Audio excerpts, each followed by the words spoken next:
Week, our guys, we're able to get some guys rested.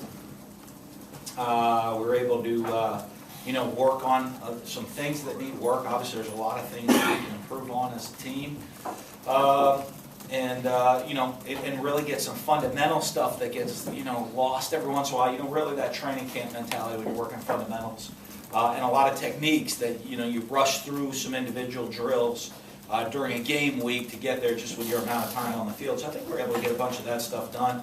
We'll see. We've got to see. Today's a very, very important day. I always think coming back off a bye week, that Monday practice, we're going to count on our leadership. Last bye week, it's unique here when you have 2 in 1 year. The last bye week, though, I thought we had a great Monday practice coming out of it. Guys came in that we weren't sluggish, which sometimes guys haven't been out on the field since Thursday morning, and here we come Monday afternoon. We've got to hit the field 100 miles an hour, get ready to go, and have a great week of practice and be a much better team we were than before the bye week or when we got off the field against Auburn. And we're going to need to do that. Kentucky game this week is going to be a very, very challenging game. Our game against them last year, you look at a lot of similarities with the teams. Our game against them last year came right down to the final play. They got a lot of their star players are back. We have a lot of guys back this year. So I know they're going to have a lot of confidence. Obviously, anytime you're on the road in the SEC is a huge challenge. And they're a team that's, to me, I don't know that you always can judge Saturday night in Death Valley as defining your season, in any way, shape, good or bad. I think they had a tough game last week with some things that kind of went wrong for them. But you watch their overall body of work on the season. They got very, very talented players. The Tolles, their quarterback, to me, really throws the ball well. Has the size to be able to stand in the pocket and really throw it. But is very deceptively athletically. I think he's a much better runner than he gets credit for. They rotate those running backs through, and they all bring a little something different to the table. But very, very productive players. They'll get in the Wildcat a bunch and just try to even out the numbers for you, so those guys can get some runs in there. They got some explosive wide receivers. Bud Dupree, one of the most leads right now, I think leads the nation or SEC in career sacks. So they certainly have a lot of big-time playmakers on their team, and obviously being at home is going to be a huge challenge for our guys. And and our chance. Our whole focus, our chance is to get a fourth SEC win this week, and that's really what it's all about. Questions, and we'll get a mic to you since we're streaming. We're streaming. Like salmon in Alaska. Good. Streaming.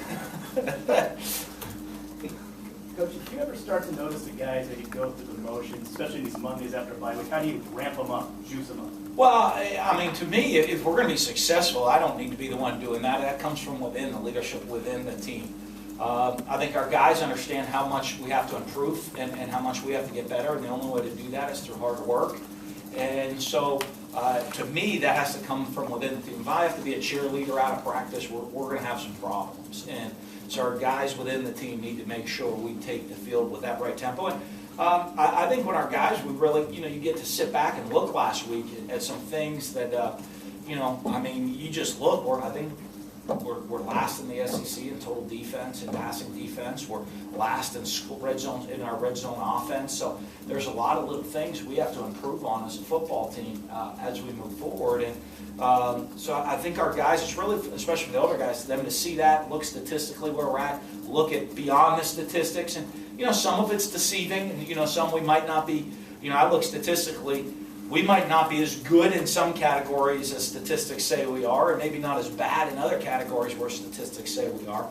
But I think our guys look at that and really can see the areas we need to improve. And so they know that we got to do that on the practice field. The only way we're going to do, you go through the motions, you're casual about anything, you're certainly not going to improve. Coach, a lot of talk around Kentucky, especially going into this season, just how improved they are. What's your assessment of their program and where they are this year? Well, I think Mark's done a great job because, to me, the first thing you start with is how our guys playing hard. You know, it all starts with, are they playing hard? You know, I mean, you can have, you know, you can get the talent or not talent, but I mean, are your guys playing hard? And they obviously are playing hard. They play with a lot of energy out there on the field. You know, they're guys stepping up to make big plays for them when they need them.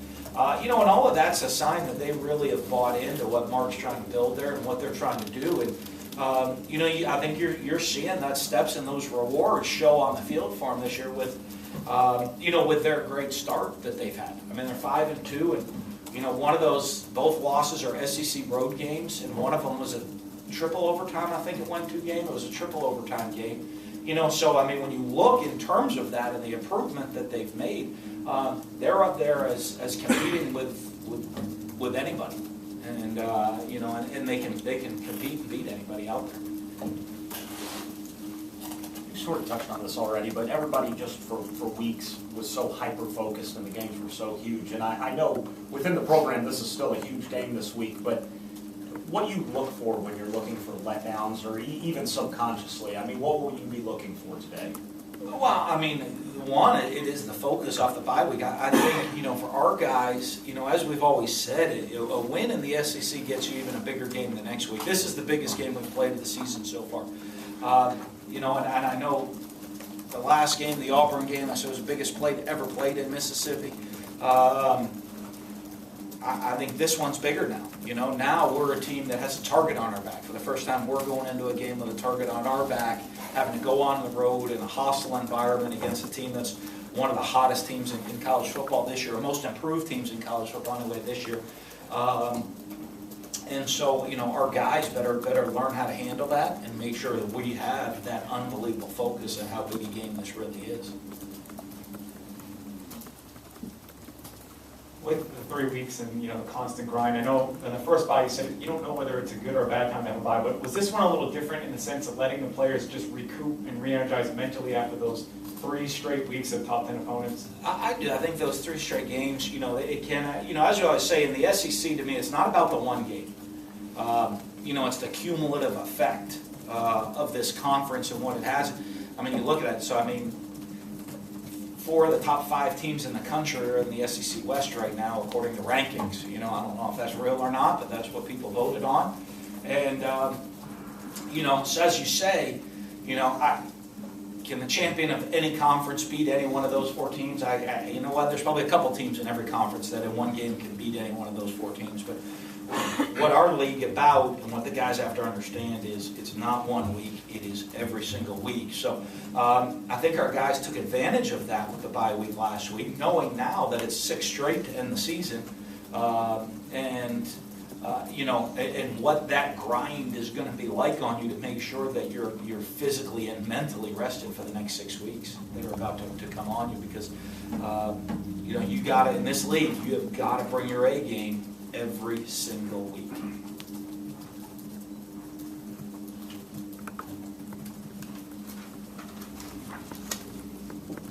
You look at McKinney and Dupree, they're very similar players. Could you talk about those similarities in the sense that they're kind of both the hearts of the defense and they're similar size and linebackers? They do physically. I think they play very different games, you know, where, you know, physically they have similar characteristics. They're both great playmakers out there. You know, I think B-Mac's more of an inside middle linebacker force and controlling the inside, where Bud Dupree's really an edge guy and is explosive off the edge and can, you know, is a dynamic player that way. But, you know, to me, they're both future NFL players. You know, that, you know, personally can make an impact on a game. You know, they're going to have the ability to make plays in this game that'll change the outcome of the game. How much did the Reds have Tubby last week with the leg? Well, you know, it's good. We'll find out today, you know, but, you know, we expect to have him back 100% for this game was the plan. We'll see how he does today. You know, we'll probably ease him in today, building tomorrow, more Wednesday, more Thursday. But, you know, for him, a guy with the experience that has played a lot, it's going to be great to have him back and get him out there playing for us. And, you know, with the week of rest, we really, you know, with Des Harris, who had ACL surgery at the end of last week, which is really fast. We expect a speedy recovery. They said, I mean, it was just, I guess, as good as it can be in that scenario for him, but everybody else really should be healthy and rested coming into this game. Coach, what do you like more, being the hunter or the hunted? I don't know, I just love the hunt itself, right? I like being out there. I like being in the game and going to play, you know. I mean, we're excited. You know, bye week's great, but I mean, you can start to feel the antsiness. I'm ready to get back out there and get going. I enjoyed some backyard football with the kids and quality time with my wife, but it's, you know, you're watching everybody else, you want to get out there and go play. And but I don't know, I'm good either way. I just want our team to be out there playing as hard as they can. Can you just talk about losing a guy like Jamie for 2 weeks against 2 top 10 teams, and you have 2 freshmen come in, and Gabe Miles and Jamoral, and the work that they did in the last 2 weeks, replacing your best receiver? Well, I think that's huge because, you know, I mean, it just shows everybody within the program. You got to be ready when your number's called. And I think those are all signs. I mean, you looked at it over the last couple of weeks, you know, whether it's been the 2 guys, you know, at the receiver spot, you know, Justin Sr. at the right tackle that got thrown into the starting spot at the beginning of the year, Devin Desper had to come in. You know, guys on the defensive side of the ball, when someone goes down, someone else has stepped up and been ready to go make plays. And I think that gets contagious throughout the team. And I think when guys see, when you're out there on the field and you're going to practice, you know, and guys see, hey, this guy got an opportunity, sees that opportunity, helped the team, and was very successful at it because he was prepared when the moment was called. I think that helps everybody out on the practice field because guys are looking, and, you know, because, I mean, you can get to a season and say, I haven't really gotten many reps at this point. You know, and I'm just going to go through the motions of practice today because I don't know when I'm going to play. I think guys go out there and watch guys as soon as you say, hey, you're in. They go perform at a very high level. It motivates everybody at practice to be ready for when their number's called. Like Robbie said, I know those freshmen were big, but what does, if Jamion is 100%, what does that add to your offense? I mean, what have you missed, I guess, the past couple of weeks? You know what? With how those guys have played, I've been really pleased. I don't know, you know, that we've really skipped a beat, but I do know now you're talking about really our most explosive player with the ball in his hand coming back out there on the field. And just another weapon, you know, I think that the defense has to be concerned about. You know, I think when he's not in there, you know, they look at the young guys and kind of with a show-me attitude. Go ahead, you guys show me what you can do. And they really stepped up and performed well. Now with Jamion in there, people can, you know, there's a lot of film of what he can do, so I think it's going to cause a lot more, you know, I mean, a lot more concern for the defense to make sure they know exactly where he's at and because they know what he can do with the ball in his hands. Specifically with the depth on the offensive line, I mean, you look at last year, you lose, coming back last year, Gabe Jackson, you lose Damian Robinson, and then Dylan Day for a game.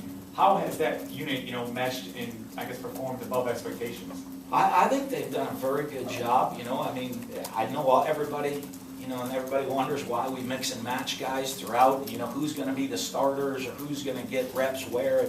We try to get as many of them developed for the different scenarios we have, and you know, knock on wood, we stay healthy the rest of the season. You know, at that position, you know, because there's a lot, you know, you don't, that's a position where you don't want to have to deal with a lot of injuries. Not any position. I don't know any team wants to have to deal with that because, you know, you look, there's a lot of guys that are developing within the program, and you know, the reason that they're more in a development stage, even though everybody's developing, but there's some guys that are in more of a developmental stage because you want to give them the opportunity to develop before they get thrown into the fire. And you know, last year we weren't able to do that, guys. I think part of it that helps that all the injuries we suffered last year, so many guys got thrown in to situations. Now they have some experience, so when they're getting their opportunities on the field, they're not maybe overwhelmed by the situation. They're comfortable with the situation and what they have to do.